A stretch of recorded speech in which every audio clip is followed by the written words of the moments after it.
going to start off with our usual anniversary announcements. As a reminder, the assessment for this year's 100-year anniversary is $100 per person. There's anniversary envelopes in the back of the pews.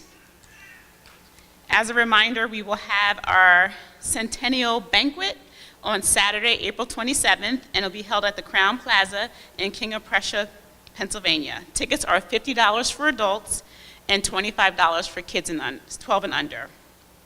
As a reminder, it will be a sit-down dinner, and you'll have your choice of 4 different meals. Please see someone from the committee if you are interested in attending. All tickets will be finalized on Sunday, April 14th. There will be no exceptions because we have to turn an account into the Crown Plaza. So April 14th is the last day to purchase tickets.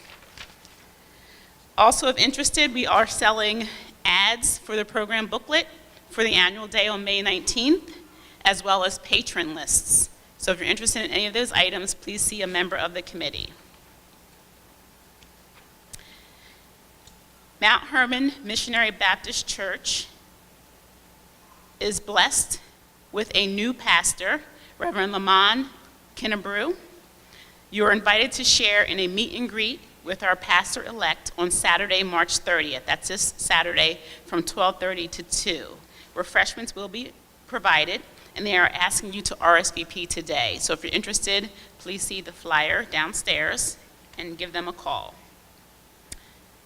Also this Saturday, Grimes AME Church will be celebrating their annual 100 Women in Red praise and worship service.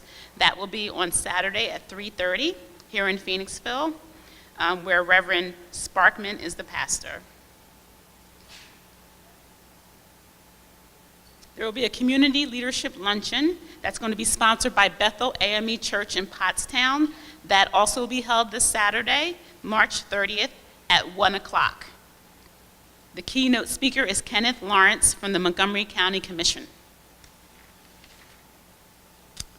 As a reminder, the annual Martin Luther King Jr. breakfast is going to be held on Saturday, April 6th, beginning at 7:45 a.m. here in Phoenixville at the middle school. If you're interested in tickets, which are $12, please see Sister Barbara Armour.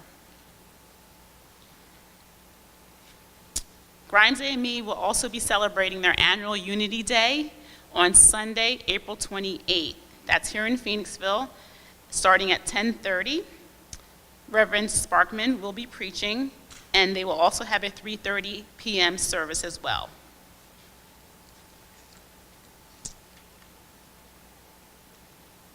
The Pastor's Aid meeting will be canceled today, so there will be no meeting following church. There will, however, be a new members class, so if you were contacted by Sister Doreen, please go downstairs following service for the class. I'm going to pause now for our Black History moment. Sister Carmita, can you come up?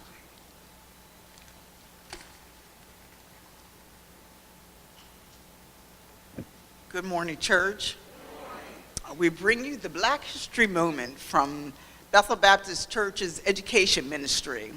Today, our speaker is a mother, a grandmother, a great-grandmother, wife. She has her own business. In addition to that, she spends time helping the needy and the elderly. She cooks up a lot of stuff in our kitchen. Please welcome Sister Brenda Cambridge.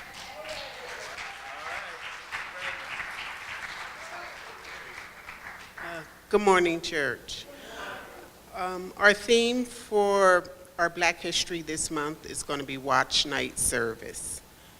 Many of you who live or grew up in Black communities in the United States have probably heard of Watch Night services, the gathering of the faithful in church on New Year's Eve. The service usually begins anywhere from 7 p.m. to 10 p.m. and ends at midnight with the entrance of the new year. Some folks come to church first before going out to celebrate. For others, church is the only New Year's Eve event.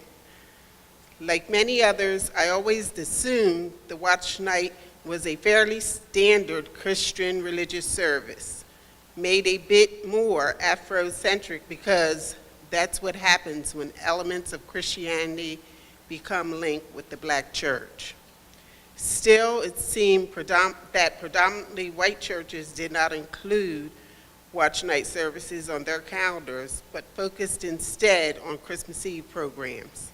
In fact, there were instances where clergy in mainline denominations wondered aloud about the propriety of linking religious services with a secular holiday like New Year's Eve.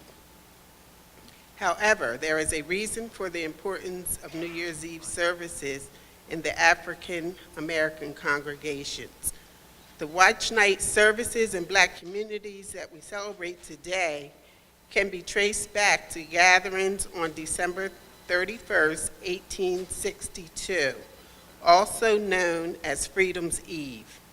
On that night, Blacks came together in churches and private homes all across the nation, anxiously awaiting news that the Emancipation Proclamation actually had become law. Then, at the stroke of midnight, it was January 1st, 1863, and all slaves in the Confederate States were declared legally free. When the news was received, there were prayers, shouts, and songs of joy as people fell to their knees and thanked God. Black folks have gathered in churches annually on New Year's Eve ever since, praising God for bringing us safely through another year. It's been 141 years since the first Freedom's Eve, and many of us were never taught the African American history of watch night. But tradition still brings us together at this time every year to celebrate how we got over.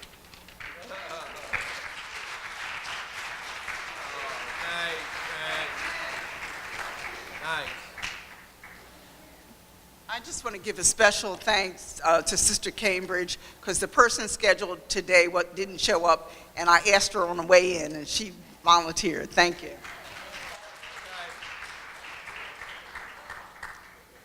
I only have a couple more announcements, church.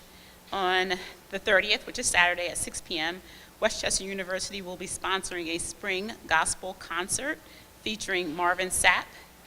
General admission is $27.50, and that's going to be located at Westchester University. Also, those members of the 100-year anniversary committee, please note that there is a meeting following church downstairs, so please go downstairs immediately following service. Birthdays for this week: the 25th of March is Sister Christina Henry. Saturday, March 30th is Sister Brenda Glass, Adrian Williams. And next Sunday, the 31st, is the birthday of Brother Frank Bearden Jr. Those are all the announcements I have. Have a blessed week, and I'll turn it over to the pulpit for further announcements. Thank you.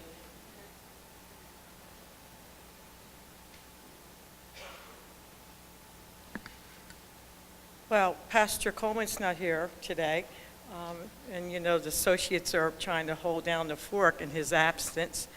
Him and Mildred, Sister Mildred, went on a vacation, which is rightly due, you know. All that he's been pouring out to this congregation and to the bereaved family, it does take its toll on you.